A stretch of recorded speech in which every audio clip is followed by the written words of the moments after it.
for 5 minutes, and we want to once again thank the administrator for being so understanding and so gracious and not just running out. So we appreciate very much you sticking around. Thank you. And I thank you, Mr. Chairman, and thank our ranking member, and echo our chairman's sentiments to our administrator. Thank you for indulging us today and for sharing your testimony with us today. Advances in technology continue to impact the needs of small businesses and entrepreneurs. Small businesses face the need to adapt to new technological environments quicker than ever before. I'm pleased to hear that one of your focal points is the modernization of the SBA, and I support your efforts to implement your new online programs. My question, Madam Administrator, is would you discuss in more detail the new technological tools that the SBA plans to implement, particularly how these tools may reach out to economically and socially disadvantaged citizens that may benefit from the many opportunities afforded by the SBA?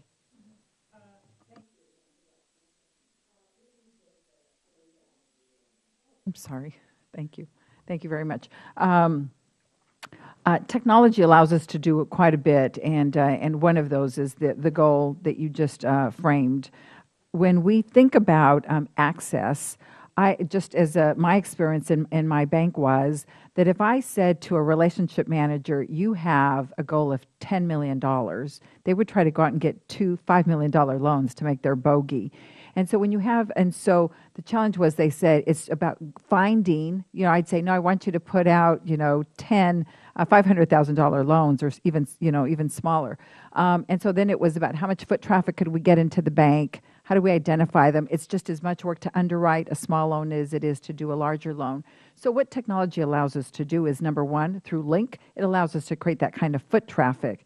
Just during our break today, we just met with the Women's Business Center, who outlined to us that in just 1 week, she was able to get incredible foot traffic through the Link program. That's a dating match program where people who are looking for loans get real-time responses from banks, and they're allowed to make a match, and then they get a date, if you will, and so it allows you to connect with the banker much more quickly. So it's foot traffic, if you will, in very, very real time. So that allows more people to get in and to be heard by banks. Number two, it allows then the relationship manager to get a whole bunch of more people that he doesn't have to go out and scout, and so it's more efficient for community banks. The next level is this, what we call a liquid FICO score, and that's a second initiative that we put in place, and that allows us to expedite the way in which we underwrite and the global cash flows and the debt service coverage considerations that we do in our underwriting systems. This allows us to do that for the community bank that heretofore didn't want to do SBA loans because they were so cumbersome. So thank you for asking the question, because we think that this is going to be an important advancement to allow banks to do more of our SBA loans. And clearly there is strong evidence that when we compare our SBA loans to the general market conventional loans, there's so many more minorities that benefit from SBA loans. And the third, and the one that we think is going to be the most transformative, is SBA 1. And that is going to come online in a couple of months, and that's going to completely transform the way we interact with our lending partners. And so again, we think that our loans will become more attractive to banks and make them more available to our targeted disadvantaged communities, particularly our small business communities, and therefore we think positive outcomes will ensue. Thank you. That sounds like a real game changer, Madam Administrator. I'm looking forward to seeing the results of the online rollout, and just how people really adhere to the usage of it, because you were probably dealing with some areas that are more fluent in the use of online services versus others that are sort of getting up to speed on it. So I'm looking forward to that. Just sort of very quickly, the SCORE Association has been a great resource for small businesses, particularly in my district in Brooklyn.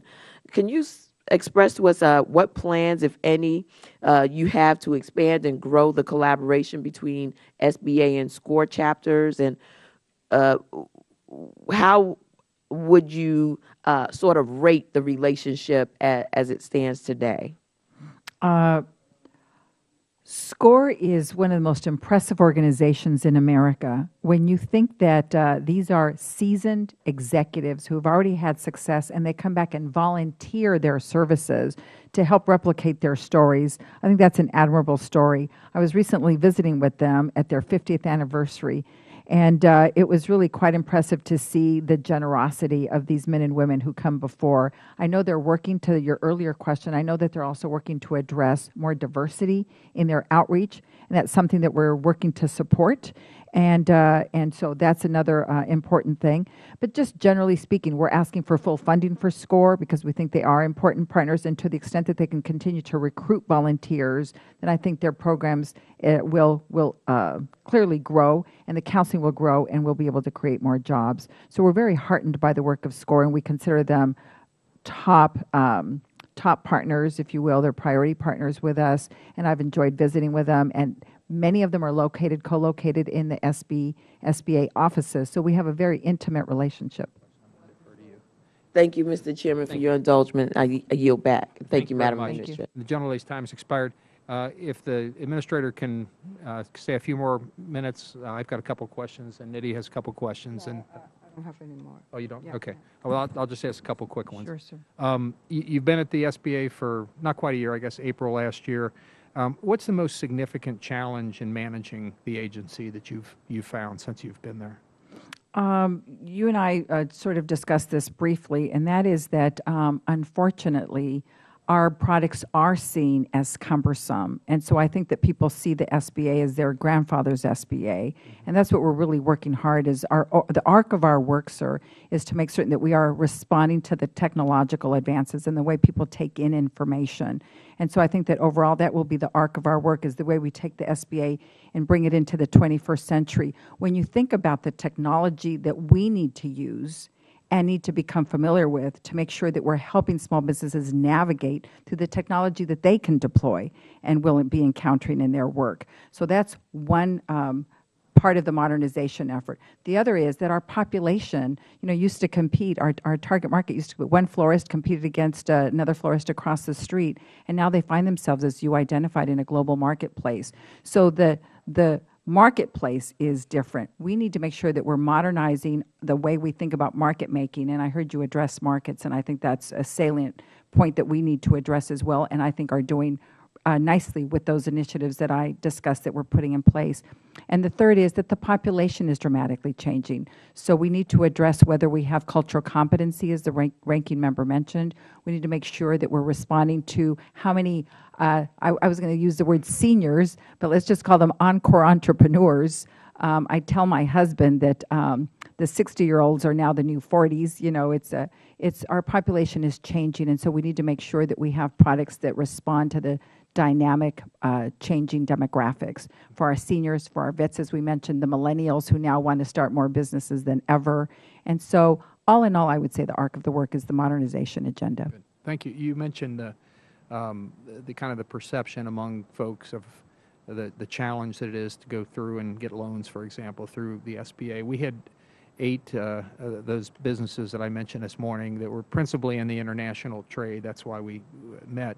And I asked them, how many of you have ever gotten loans through the SBA or attempted to? And 3 of the 8 had attempted, but ultimately either didn't go through with the process or were rejected. I think the limits weren't conducive to what they were trying to do, and they just thought the paperwork's kind of daunting, and they just sort of dropped out. So those were folks that we hadn't prompted. I wasn't sure what they'd say, but just so you know, you don't necessarily have to respond, but that is what they told me.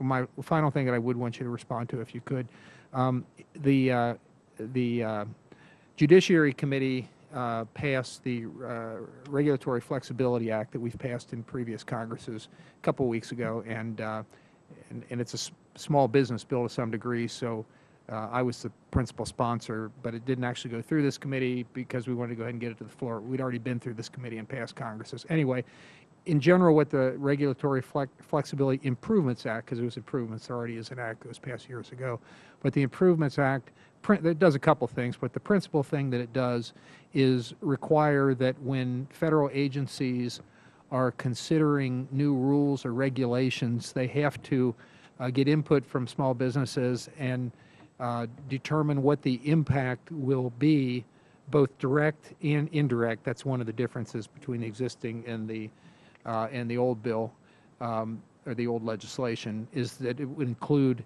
indirect impacts on small businesses. So it passed the House. It was bipartisan. I forget exactly how many Democratic votes we got on the floor. It was, I think, 29 or 30 or something like that, and virtually all the Republicans. And the president, shortly after that, it hasn't gone through the Senate yet, but issued, and we've seen a fair number of these coming out recently, a veto threat, which I was, I can't say surprised, but didn't particularly, wasn't happy about it. Do you have anything about that at this point that you might want to shed any light, or if you'd like to come back at a later, or get back to me in the future after you've had more of an opportunity to find out the administration's position, I'd be happy to wait till then, but I'll leave it open to you at this point. Thank you, but just if I may just go back a step to your earlier comment, I just wanted to assure you, I wanted to leave you with this assurance, because I noted that you referenced in your opening comments about the LMAS system, our loan management accounting system, and I just wanted to give you the wonderful news. I stated it in September when I was here, but maybe I just need to punctuate it or state it with a fine point. Our LMAS system project, the mainframe, we have migrated off the mainframe. We are no longer working. We have done that work, and it's a completed project, and it's the basis for which we were able to launch the Link and the SBA 1. So I wanted to give you that assurance that that project is now behind us, and we're moving forward in a system that is now compatible with other systems, and so we're no longer in a proprietary system that was asked about during that in September, and to which you alluded in your opening remarks. Okay. But as it relates to regulatory, I have not read the specifics of the legislation, and so I'm happy to go back and review the specifics. But generally speaking, I believe in smart regulation. I don't believe in over-regulation. I believe in smart regulation. As a banker, I didn't appreciate the regulation that I had to navigate through to start my bank and certainly to operate the bank, but I understood that some were appropriate for consumer protection. And so it's trying to find that right balance. I have not heard that the President indicated that he would veto. I've heard that some of his staff said that they might advise him to veto it, but I have not heard that he has actually made a final decision on that. So I'd be delighted to get back to you once I learn more about what the administration's position is. I appreciate that very much, and I'll now yield to the gentleman from New Jersey, Mr. Payne, for 5 minutes. Thank you, Mr. Chair, and looking forward to serving with you on this committee and us working together to improve the circumstances for our constituents as it relates to small business, and to the ranking member who has been a consummate proponent for small businesses across the country. Ms. Contreras-Sweet, welcome. Thank you. First, let me say that I have been very impressed with the work that you have done in the short time that you were here under the circumstances which you found yourself, and have been able to move SBA in the right direction. We know there's definitely a lot more work to do, but your hands-on leadership bodes well for small businesses and entrepreneurs across this country. And I was delighted to have you in my district for an SBA small business seminar, along with Senator Booker, I believe, had it, and I was able to join.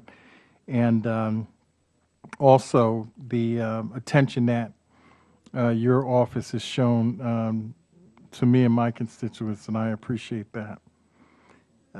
Let me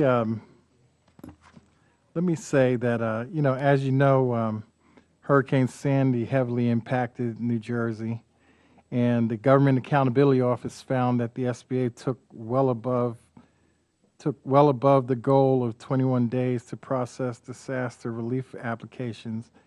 I see in the budget there's a request for another 159 million for major disasters and 28 million for other disasters. Can you tell the committee what additional improvements SBA intends to make to ensure better response in the future? And we know that wasn't under your initial purview, but moving forward, how do you see that? I have to share with you that since I'm from Los Angeles, I experienced the Northridge earthquake and was on the Rebuild Los Angeles board after we had the the South Central Los Angeles riots. And so I've been through situations where we really needed SBA and FEMA and others to come in to give us support. So this was something that was very important to me. And as soon as I took office, this was the first office that I sat down to review. So we've started, just from my experiences, things that I felt needed to be done, and the initiative of the good men and women who are trying to evolve at the department. We've done several things. First, what we found in the response rates and the time frame that it took to respond to the request, the loan request, it was because there was one queue. So what we did is we've now double-tracked the queue to have one for businesses and one for mortgages, mortgage recovery. And that's now so we now have experts in each queue, and they're able to process them a little faster. Another was that we took them manually. We went in and we gave them the paperwork, and they completed manually. We've now gone from 36% that came online to now 82% that are coming online. And so that's allowing us to be more efficient. A third initiative is that when people needed help, the cap limit of the unsecured loan limit was set at $14,000, and we've now raised it to $25,000. And another one is that when we see that there's some strong credit, and so we don't really have to take a lot of time underwriting and understanding what their financials are, we put them now in an even more rapid line. So these are the kinds of initiatives that we've put in place very recently. I know we can do more. I've recently met with FEMA to understand what their role is and how we can complement each other a little more effectively. And so just know that the work is ongoing. Okay, well, we appreciate that. And one of the SBA's objectives is to provide timely and instructive and useful information through the digital and in-person outreach efforts. With the rollout of the SBA One and Link programs, how do you plan to handle the pushback from our constituents who have more trust in in-person lending, and how will you gauge the success of this program? I can tell you that this does not obviate or supplant the process, and that there should still be some engagement in the process. For example, the date with the lender. You can come in and visit with the lender, and in most cases, you still have to go in and interact with the lender. But this is not a mandatory program. This is an opt-in. You choose to be on this program. So, for example, my mother is never going to go online. She still wants to engage and be personally addressed. And so this does not affect that system whatsoever. It's just an added program. It's another layer of programming. So I don't see that would I don't think that will supplant the personal engagement that needs to take place. At the end of the day, particularly community banks, what we do is, at least I did in my bank, is I'd always consider character as well. And so it is important to get to know the person and to develop the relationship and have a sense of their trustworthiness, creditworthiness. Thank you. Gentleman's time's expired. Madam Administrator, we want to thank you very much for your testimony here this afternoon. We're sorry that because of votes, you ended up having to stay beyond the time that you had originally allotted, and we appreciate you doing that. And I'd ask unanimous consent that members have 5 legislative days to submit statements and supporting materials for the record. And if there's no further business to come before the committee, we're adjourned. Thank you. Thank you very much. Thank you.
many other discounts that people think I'm a big deal. And boy, are they right.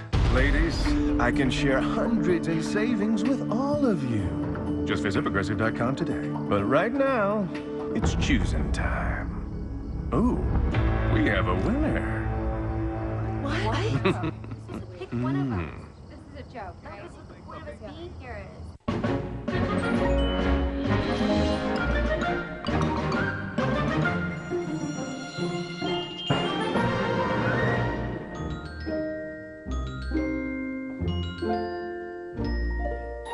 Then you can ask me for my credit card so you can charge me on the down low. 2 weeks later, look, Credit Karma. Oh, are you talking to websites again? It's saying free credit score. Credit Karma? Yeah, it's actually free. Look, you don't have to put in your credit card information.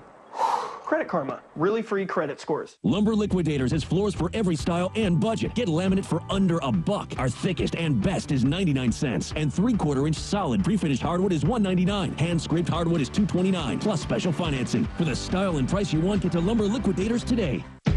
When we stopped selling the cheeseburger pizza, boy, did I hear about it. And Big Bill 7 writes, "Are you kidding me? No more cheeseburgers on a pizza? Are you kidding me?" They're back, Big Bill, with bacon. Are you kidding me? Introducing the new Bacon Cheeseburger Pizza. Get a large for $12. And add our new double chocolate chip brownie for only $6 more. Better ingredients, better pizza, Papa John's. It's good. I actually have a whole lot of unused vacation days, but where am I gonna go? I just don't have the money to travel right now. I usually just go back home to see my parents, so I can't exactly go globetrotting. If I had friends to go with, I'd go, but I don't want to travel by myself. Someday. There are no more excuses. Find the hotel you want and the flight you want, and we'll find the savings to get you there.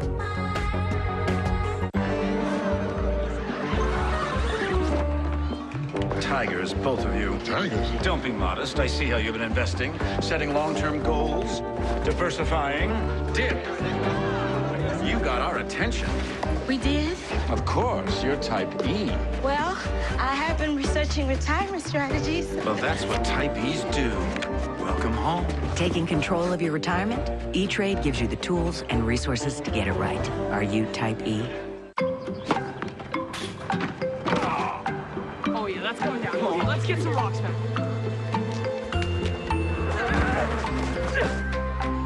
Health can change in a minute. So CVS Health is changing healthcare, making it more accessible and affordable. With walk-in medical care, no appointments needed, and most insurance accepted. Minute Clinic, another innovation from CVS Health. Because health is everything. On the new series, Hotel Amazon, two friends risk it all on a dream. I've put everything I have into this. Of building a hotel in the middle of the jungle. This is not your world. Hotel Amazon. New series premieres Monday, March 9th at 10 on Travel Channel.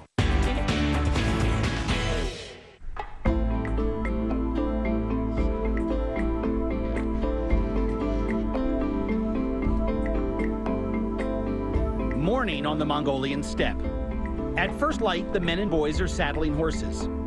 Their morning task is to round up and bring in the rest of the herd that spent the night grazing on the steppe. And then they'll drive the sheep, goats, and cattle out to pasture after the cows have been milked. And I'm waking up after my first night in a Mongolian ger. The good is that with the stove going, and if you're willing to get up a couple times during the night and refire the poop, it stays pretty roasty toasty in here even when it got to about 20 degrees above zero the very first night. There are no tent stakes in the ground because Mongolia's traditional religion believe the earth is sacred. You'll notice they don't even have heels on their boots that might dig into the earth. And every morning, La Hagua offers up some of the day's first fresh milk to the earth and sky. The rest of today's fresh cow's milk goes on the fire for making another round of fresh cheese, with a little leftover for breakfast. This tastes like diving into a big bucket of something that just got squirted out of a cow's udder. It's rich and comforting. In honor of having a first-time ever foreign guest, Dashka, my host, is planning a very special lunch. It's called Baudug, It involves a goat, a blowtorch, and a lot of innards. The two city guys are given the job of collecting the goat. I happen to be very good with goats. Dashka sent word around to the neighbors, so we've got plenty of assistance for the job ahead.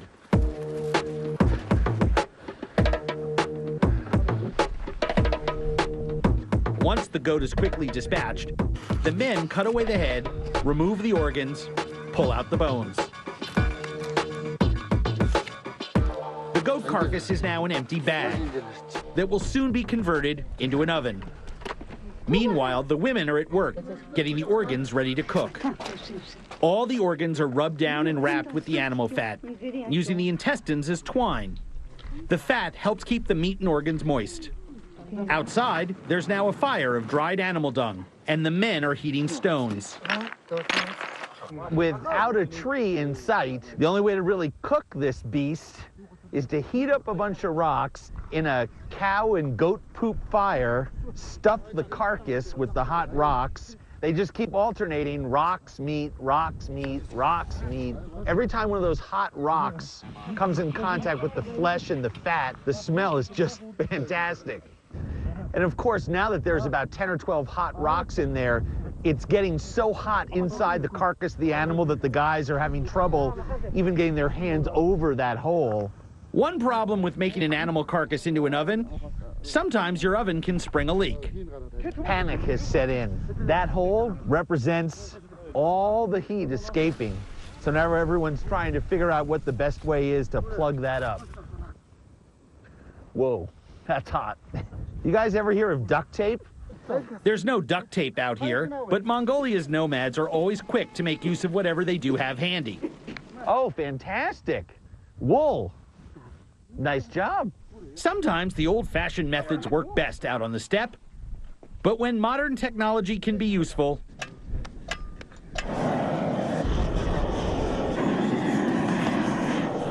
they use it. Amazing. Certainly one of the more interesting ways that I've ever seen to get the fur off an animal, and I've seen lots. The blowtorch is new, but Enki explains this cooking method goes back to Mongolian warriors on the move in all seasons and any terrain. All it takes is rocks, a carcass, and some animal dung for fuel, and you've got dinner.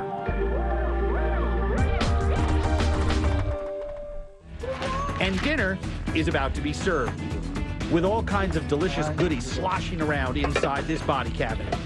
Look at that, you can see that piece of intestine wound around the liver. And later, I'll return to Mongolia's capital to discover the impressive, the beautiful, and the downright amazing. She just put her button on her head. Her butt just went on her head. An exotic 5-star vacation is at your fingertips. It's the trip 2015 Hawaii. Go to travelchannel.com and enter for a chance to win the trip. Heart-pounding thrills, insider access. This is exclusive. And a once-in-a-lifetime experience worth $100,000. And it's in our very own backyard. This is a bucket list thing that only Travel Channel can bring. Enter for a chance to win the trip 2015 daily at travelchannel.com and Facebook. Large pizza, it's here. $5. Every day of the year. $5. Hot and ready to go. $5. Little Caesar's Pizza Show. Pizza, pizza. We're a country built on the idea that education and hard work can change everything. That success comes to those who never quit and never stop dreaming. But along the way, life got in the way, and education seemed further out of reach. At Southern New Hampshire University, we're committed to your success, to helping you transform your life and the lives of those around you. Find your online program today and see yourself succeed at snhu.edu.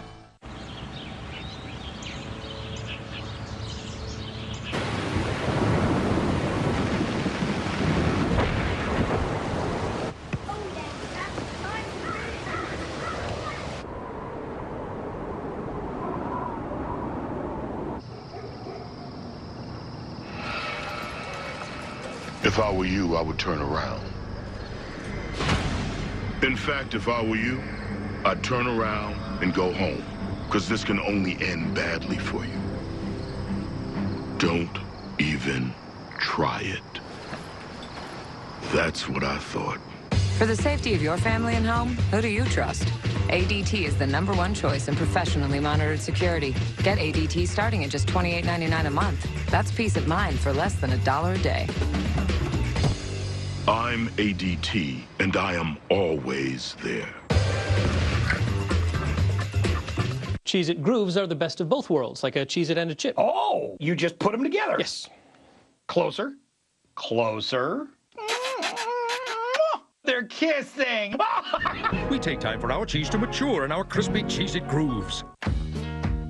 This year, make every amazing despicable. Wizarding second of your vacation count by staying where the adventure never ends. 2 theme parks, spectacular resort hotels, more epic than ever. Don't just vacation. Vacation like you mean it. Universal Orlando Resort. Go big with epic vacation packages starting at just $139 per night, including park admission. Do you know anybody who's met anybody on Match? My sister, she met her husband. And she's living happily ever after, and you've never really considered trying Match? Sounds kind of silly now, but... You said it, not me. Match. Start for free today. A tiny grain of rice. Can it help you eat better? Can rice bring your family back to the table? Sure it can. Because when you begin with Uncle Ben's long grain rice, fresh ingredients always follow. On the new series, Hotel Amazon, 2 friends risk it all on a dream. I've put everything I have into this. Of building a hotel in the middle of the jungle. This is not your world. Hotel Amazon. New series premieres Monday, March 9th at 10 on Travel Channel.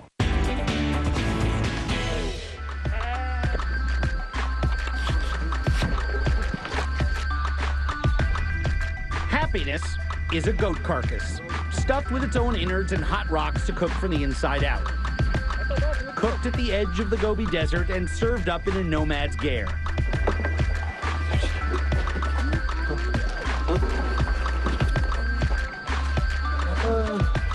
It's amazing. The smell right now in this gare is so intoxicating. Roasted, goaty, potatoey fantasticness. Guys, just remember, don't eat the rocks. We will give you the rocks. Exactly. For honored guests. No one eats the stones or the hooves, but we'll eat just about everything else inside this carcass, even the fluids that seeped out of the cooking meat, organs, and fat. What is this? That's the soup. The soup.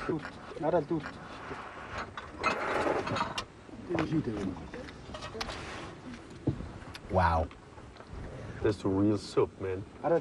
Well, it tastes charred from all the scorching of the stones, burning the meat when it touched, and that flavor's inside. Right. This soup tastes like the outside of a burnt lamb chop. That's amazing.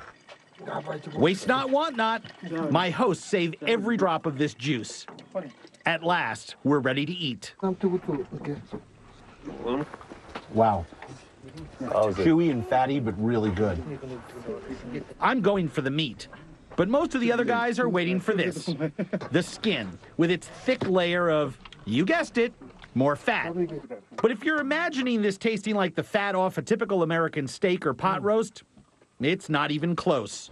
The fat has so much flavor, so earthy, and so grassy tasting, so clean tasting. But that's because up here, these animals are drinking the cleanest water, eating the cleanest grass. Right. I'm searching through this treasure chest for one thing in particular. The liver I saw being wrapped in fat and tied with intestine. Look at that, you can see that piece of intestine wound around the liver. The fat is all gone. Well, that's the whole point, is that it's basted in, and it's because liver can be dry if it's cooked for a long time. So this is genius, the way she wrapped the fat around it. That's pretty darn good. Goat liver is metallic tasting, to say the least. You know, it's very tinny, got a very thin, sharp flavor. Very good. The intestines are a little gamey, too. That's got a, you sort of know what you're eating right when you eat those. This is a special day for me and for my hosts. Because of the careful, time-consuming preparation that goes into it, a nomadic family may go a year or two at a time without making bow dog. So now that most of the work is done for the day and the goat has been cooked, what does everybody do for fun around here?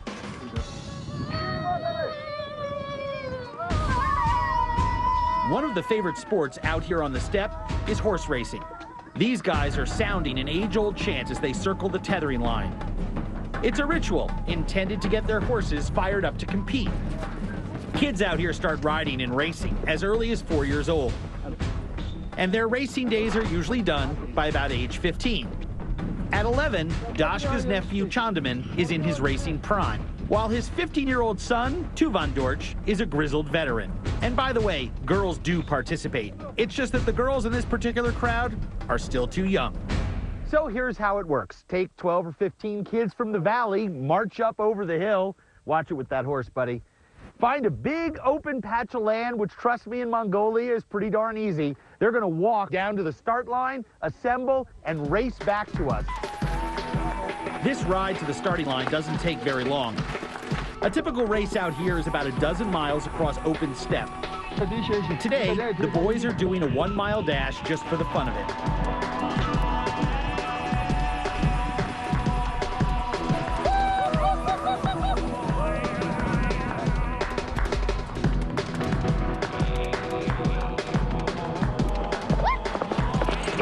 Oh, look, there they come. Yep.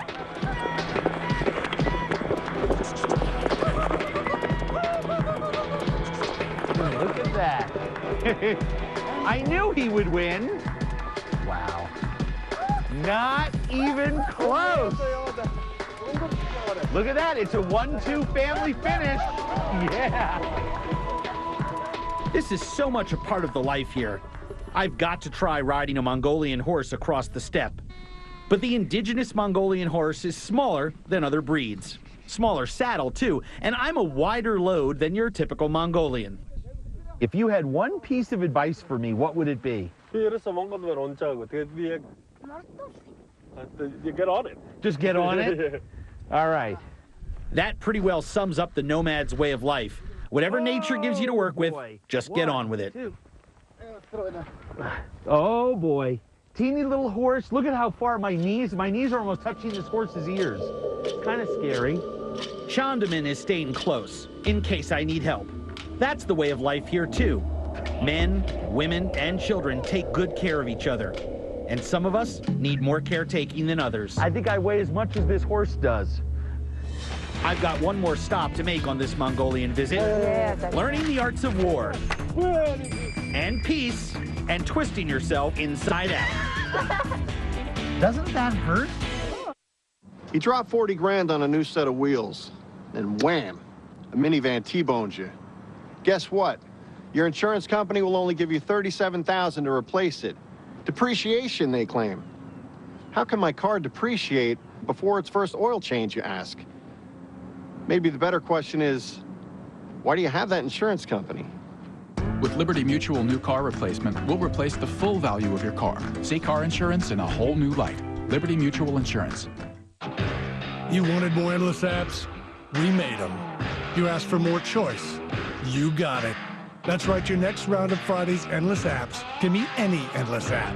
For a very limited time, get all the new boneless sriracha wings, barbecue chicken flatbread, spicy chicken tostadas, or famous Friday's appetizers you want, in any combination you want, for just $12 every day. Endless apps, endless choice. Happy Friday.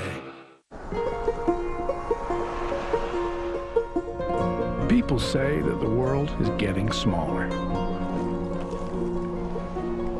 That there are few surprises left on Earth. We suspect that the people who say that just haven't been to Texas yet. The Texas Great Outdoors. Explore it and other wonders at traveltex.com. Its effects on society It really came about because, not because I was selfish and wanted one for myself, which I did.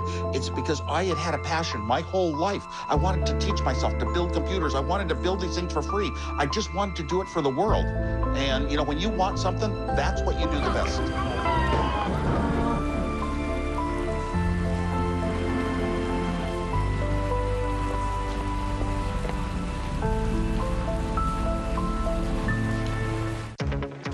At Intel, they have technology that lets your face be your password. Oh, that is one secure password. Intel. This is where it all changes.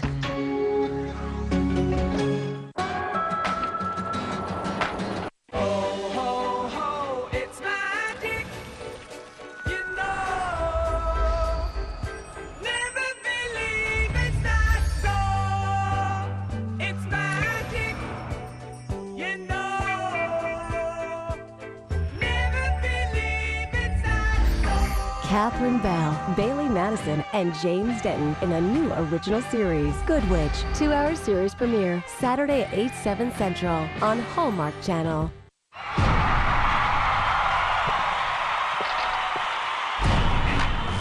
Queen Diva, you better believe her, coming at you with season 3.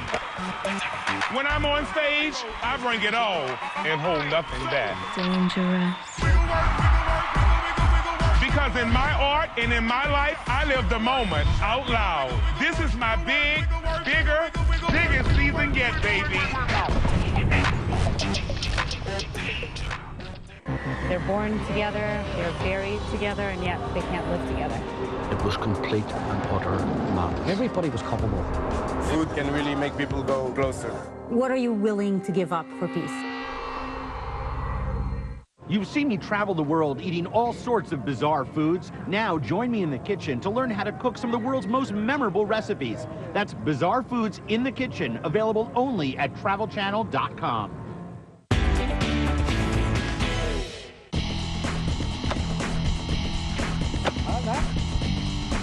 Mongolia has a strong heritage in the arts of war. But people here are equally proud of their heritage in the arts of music, dance, and tying a body into knots. But we'll start with the warriors. Zorag Mashbat is a successful businessman who's passionate about keeping traditional Mongolian archery alive. Wearing costumes and using weapons based on artifacts discovered in 13th century warrior graves, he and his comrades practice and teach the art that helped Genghis Khan's armies conquer half the planet. So, look, just look. Yeah, that's good. Yeah, okay, When ready. lock. Push. Okay. Okay. Are you ready? Horribly embarrassing. In my defense, this is a little different from US-style archery. For instance, instead of wrapping 3 fingers around the bowstring, you just use your thumb and forefinger to pull 68 pounds of tension and hold it. Oh, and he kisses it. Okay, okay. Whoa. God darn it! All right, give me another arrow. No, I got it. Mongolian archers don't shoot in a straight line. The idea is to launch the arrow high so it would go over an enemy's defenses and hit where it would do the most damage. More. Up. Yeah. Okay. Sure. Good. Yeah. Not bad. This is an art form I'd have some small chance of learning how to do. This, on the other hand, this is throat singing, one of the world's oldest forms of singing. It's a technique that allows a singer to produce 2 or more notes at the same time.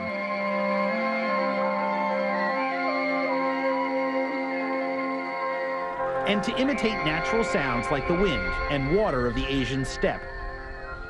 With my friend Jargle as translator, I'm trying to figure out how they do it. In order to make a high tone, you have to make your throat squeeze like this. You have to feel it in your throat. And the first tone I want to teach you is this.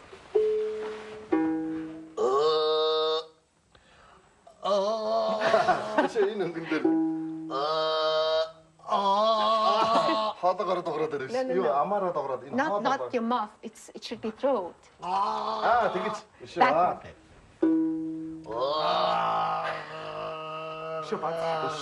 More. It's you're loosening. You're loosening it. No. That's powerful. It's very hard. There's just no way. If I want to jam with these guys, I'll have to make the best of what I've got.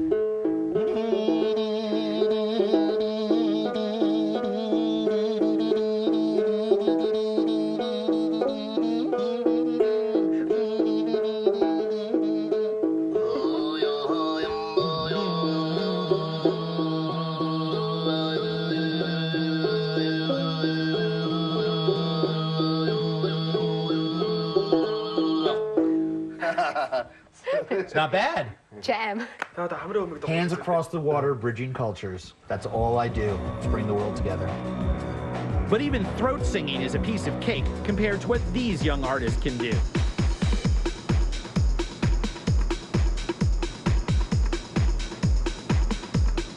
These two young ladies are contortionists, practicing an art that was first created by performers at Mongolia's National Circus in the early 1900s.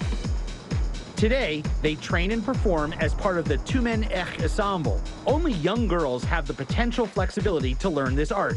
It's a little like a gymnastics team, where girls audition for a spot.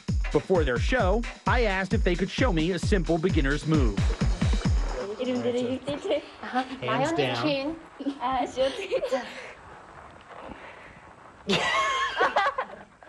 Yeah, that's not gonna happen. Doesn't that hurt? No. No? Really? Oh my God. And like every kind of art form, the amazing thing is, they make it look so easy. She just put her button on her head. Her butt just went on her head. That was amazing. I've seen a lot of things in my life. I've been to a lot of places. That, truly, one of a kind. Mongolia